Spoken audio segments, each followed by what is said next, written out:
رسالت میں آپ صلی اللہ علیہ وسلم اپنا مرکز مسجد نبوی آخری زمانے میں جب آپ بیمار ہو گئے ہیں اس کا بہترین موقع وہ بھی تھا، یعنی اس میں تو آپ کو نماز کے لیے بھی انتخاب کرنا تھا کہ آپ کوئی آدمی لوگوں کی امامت کرا دے گا۔ اب اس کے بعد اگر کوئی شخص آ کے کہہ دے غامدی صاحب کے متعلق غامدی صاحب پک اینڈ چوز کرتے ہیں یا منکر حدیث ہیں تو وہ حق و جانب ہے۔ کیوں؟ غامدی صاحب سے پوچھے حدیث کے کو آپ نے کس بنیاد پہ رد کیا؟ کوئی بنیاد ہے آپ کی، کوئی وجہ ہے؟ اگر سامنے والے ہاتھ درم ہو جائیں نہ مانے تو ان کا فالٹ ہے۔ رسول پہ سوال نہیں کرو، کام ہو تو گیا، پکائے نہیں سوال کرنے کا ہمیں کہیں گے آرڈر نہیں ہے، چور کو نہ مارو، چور کی ماں کو مارو، سیدھے سے جان چھوڑ جائے نہ کریں۔ اعوذ باللہ من الشیطان الرجیم، بسم اللہ الرحمن الرحیم۔ تمام ناظرین کی خدمت میں السلام علیکم ورحمۃ اللہ۔ ناظرین، جاوید احمد غامدی صاحب کی غدیر کے حوالے سے گفتگو ہم سن رہے تھے اور ساتھ ساتھ ہی اس کا جو رد ہے وہ آپ کی خدمت میں پیش کر رہے تھے، اور ہم نے کچھ معروضات عرض کی، کچھ گزارشات عرض کی تھیں۔ آج اسی کا تسلسل ہے اور انشاءاللہ غامدی صاحب کی گفتگو کو مزید آگے بڑھائیں گے اور اس کے اوپر اپنی معروضات عرض کریں گے۔ چلتے ہیں غامدی صاحب کو سنتے ہیں۔ ایسا کوئی واقعہ ہونا تھا یا اس طرح کا کوئی معاملہ پیش نظر تھا تو اس کی بہترین جگہ وہ تھی، وہاں اس کا اعلان کر دیا جاتا۔ پھر رسالت میں آپ صلی اللہ علیہ وسلم اپنا مرکز مسجد نبوی ہے، یعنی وہی مرکز ہے جس کو آپ نے خود تعمیر کیا، وہیں سے آپ نے حکومت اور ریاست کے سب معاملات کیے ہیں، وہی جگہ ہے جہاں آپ نے فیصلے کیے، جنگوں کے فیصلے کیے، بعض اقدامات کے فیصلے کیے، سریے وہاں سے بنا کر بھیجے، یہ سب معاملات وہاں ہوتے رہے۔ اس میں آپ اس کا اعلان فرماتے، لوگوں کو جمع کرتے۔ مدینہ کی حیثیت گویا ایک مرکز کی تھی، اس میں اگر موقع ملتا لوگ آپ کی بات سنتے اور وہ بات دنیا تک بھی صحیح طریقے سے پہنچ جاتی۔ آخری زمانے میں جب آپ بیمار ہو گئے ہیں اس کا بہترین موقع وہ بھی تھا، یعنی اس میں تو آپ کو نماز کے لیے بھی انتخاب کرنا تھا کہ آپ کوئی آدمی لوگوں کی امامت کرا دے گا۔ تو یہ سارے مواقع موجود تھے، ان مواقع پر رسالت آپ صلی اللہ علیہ وسلم اس طرح کا اعلان کرنا چاہتے تو کر سکتے تھے، ایسا کوئی اعلان آپ نے کبھی نہیں کیا۔ جی، اب آپ غامدی صاحب کی یہ گفتگو پہلے مرحلے میں آپ نے پہلے قسط میں سماعت فرمایا ہوگا مکے میں اعلان کیوں نہیں کیا۔ پھر غامدی صاحب نے کہا مکہ چلے نہیں کیا، ہم نے کہا کہ نہیں، مکے میں رسول اللہ نے کیا، غدیر خم راستے میں ہی پڑتا ہے، ٹھیک ہے، ایک مقام پہ رسول اللہ رکے اور وہاں پر ان رسول اللہ نے حدیث غدیر کو بیان بھی کیا۔ تو انشاءاللہ وہ آگے گفتگو غامدی صاحب کی بڑھے گی تو حدیث غدیر پہ ہم تفصیل سے آئیں گے۔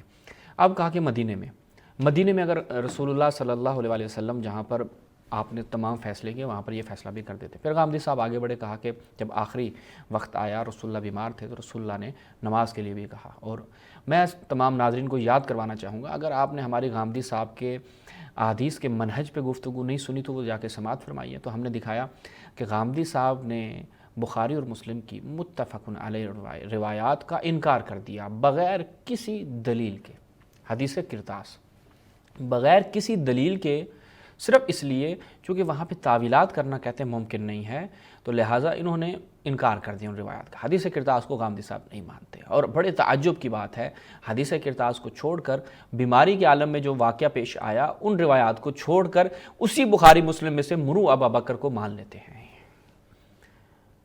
یا للعجب۔ اب اس کے بعد اگر کوئی شخص یہ آ کے کہہ دے غامدی صاحب کے متعلق کہ غامدی صاحب پک اینڈ چوز کرتے ہیں یا منکر حدیث ہیں تو وہ حق و جانب ہے۔ کیوں؟ غامدی صاحب سے پوچھے حدیث کرتاس کو آپ نے کس بنیاد پہ رد کیا؟ کوئی بنیاد ہے آپ کی، کوئی وجہ ہے؟ حضرت عمر اس میں مورد الزام ٹھہرتے ہیں، تو حضرت عمر کو بچانے کے لیے بالکل جناب ان روایت کا انکار کر دیا۔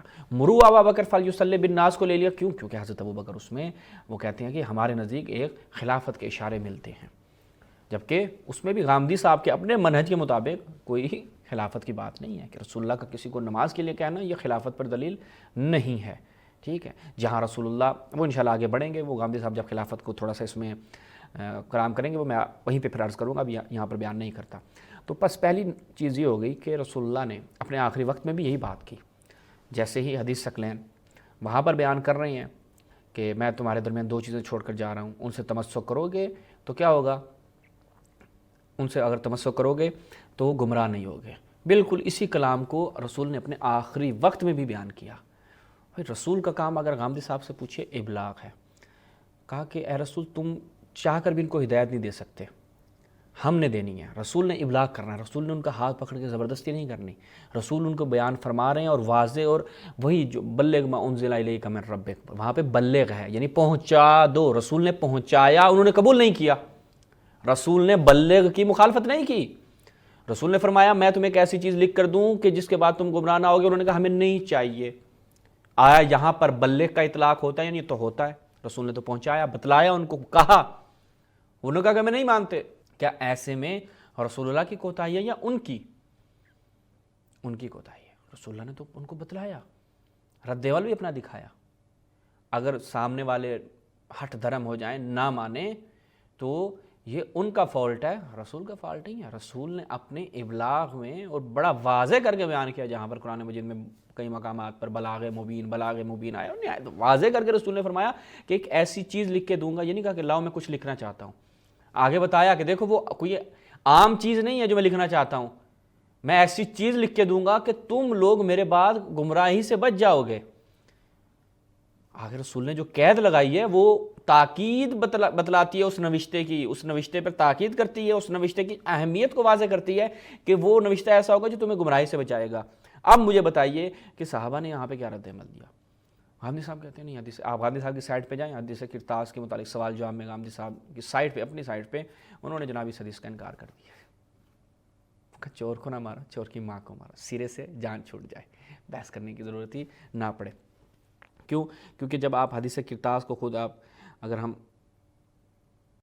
دیکھتے ہیں، اگر ہم خود انٹرنیٹ پہ دیکھیں، یہ حدیث کرتاس کی وضاحت سنتے ہیں غامدی صاحب سے. السلام علیکم استاد محترم، شکریہ. ان روایتوں سے اتنی دلچسپی مسلمانوں کو کیوں ہے؟ ہاں، واقعات روایتوں سے اتنی دلچسپی کیوں ہے؟ کیونکہ روایتوں سے آپ دلچسپی نہیں رکھتے.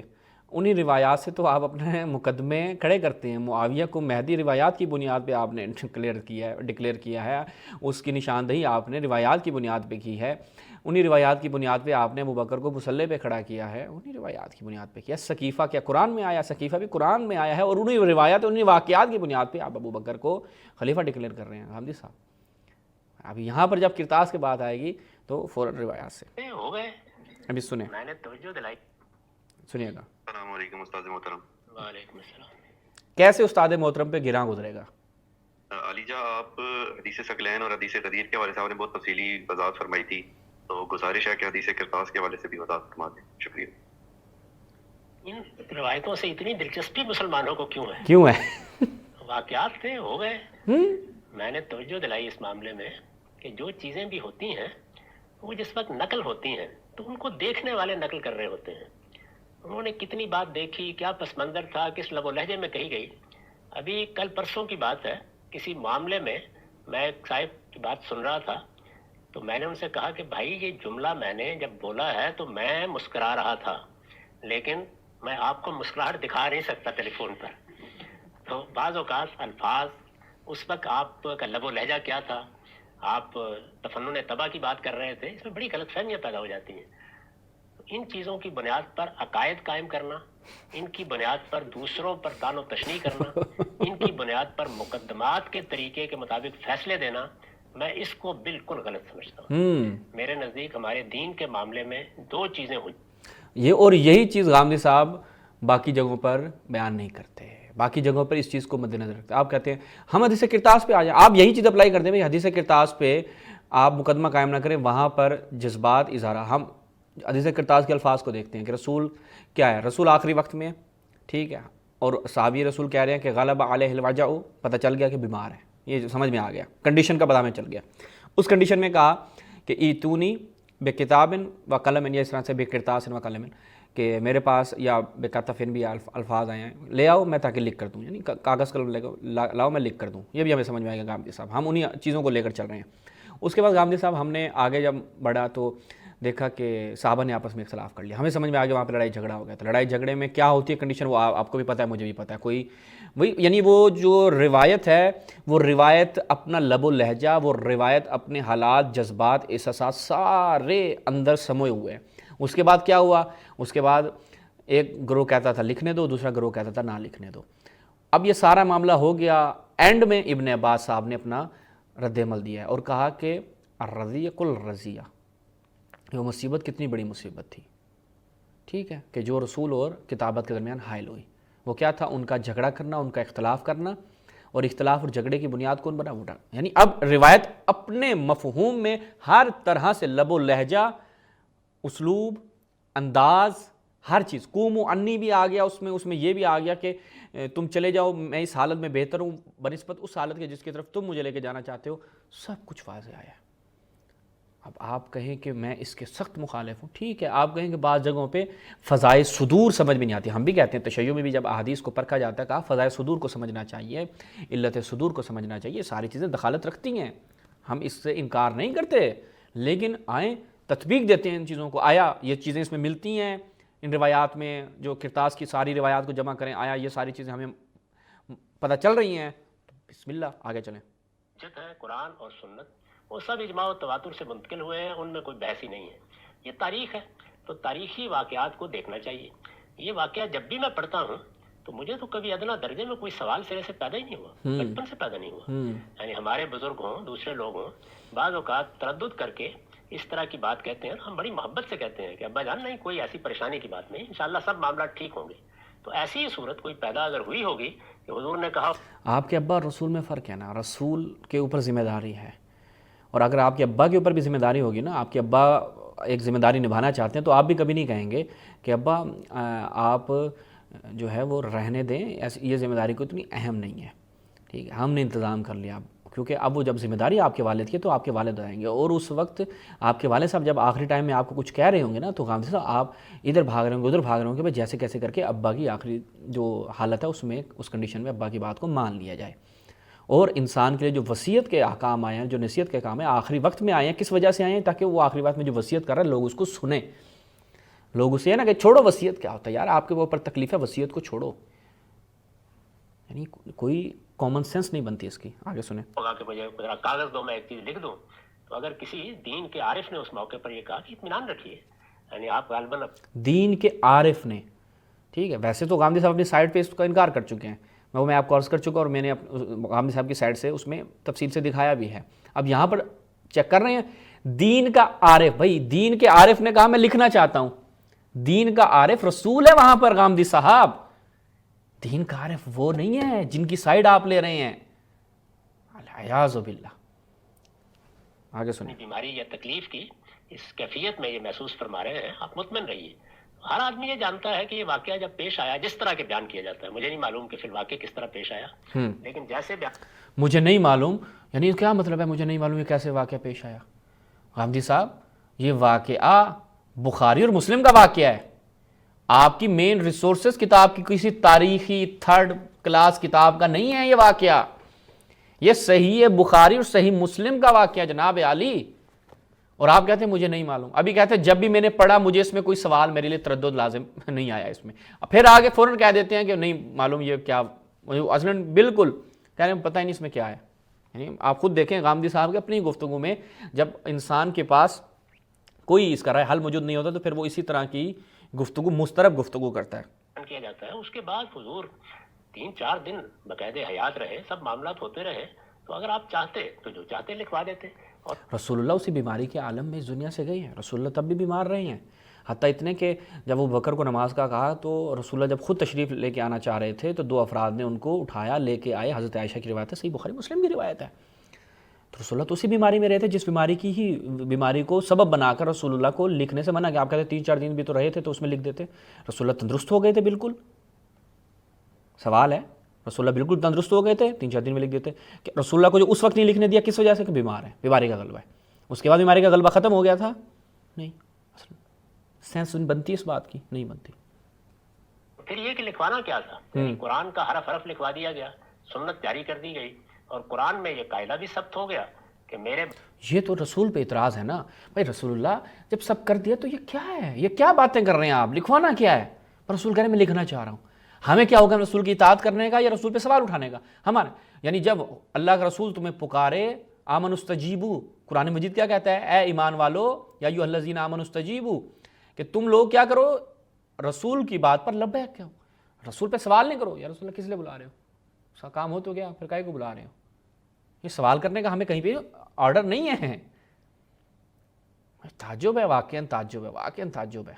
اب بھی کوئی اگر غامدی صاحب کی اس 3 منٹ کی گفتگو کو سن لے, حدیث کرتاس کو یہاں کھول کے رکھ دے اور کہے کہ غامدی صاحب کیا باتیں کر رہے ہیں, رسول اللہ ہیں وہ, پہلے تو ابا کے ساتھ قیاس کرنے لگا. اور انجینئر مرزا صاحب کے حدیث لدود میں آ کر چھوٹے بچے کے ساتھ رسول کو قیاس کرتے ہیں کہ وجہ سے چھوٹا بچہ ہے نا اس کو دوائی دیں گے تو اس کو کیونکہ سمجھ نہیں ہے بچے کو کہ دوائی جو ہے وہ اس کے لیے مفید ہے, وہ آئے ہائے بیماری کے عالم میں وہ دوائی سے انکار کرے گا. کبھی آتے ہیں رسول کو چھوٹے بچے سے تشبیہ دے دیتے ہیں, کبھی آتے رسول کو اپنے باپ دادا سے مقام و منزلت ان کا جو ہے وہ لے آتے ہیں اپنے باپ دادا کے برابر. یار کیا ہے رسول اللہ کو کیا سمجھ رکھا ہے آپ لوگوں نے. اب یہ غامدی صاحب وہ مرو ابا بکر کو وہاں پر حدیث جو میں نے آپ کے خیمے میں بیان کیا وہاں پہ تو فوراً اس چیز کو پکڑے ہوئے ہیں جیسے میں نے بھی دکھایا, کسی کے بارے میں بھی نہیں کی. ہاں تو وہاں پہ کہتے ہیں جی وہاں رسول نے آخری ٹائم میں نماز کا کہہ دیا, لوگوں کو کہا کہ فلاں شخص جو ہے وہ نماز پڑھا دے وغیرہ وغیرہ.